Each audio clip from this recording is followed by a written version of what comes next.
How to fix filters option not showing on WhatsApp video call. Hey guys, welcome back to our YouTube channel and let us get started. First thing first, if you are facing that problem, there could be many ways that you can fix it. So let's go ahead and open up our Play Store and search for WhatsApp. If you see open, that means your application is updated. If you see update, tap onto update and update your app.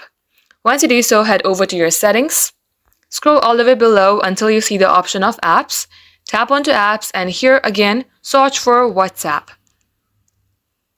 Under usage, you will see the option of storage. Tap it and clear the cache. Now come back. Under app info page, you will see set as default. Again, tap onto it and make sure that you have untoggled this option. Now here you will see force stop on the below right corner.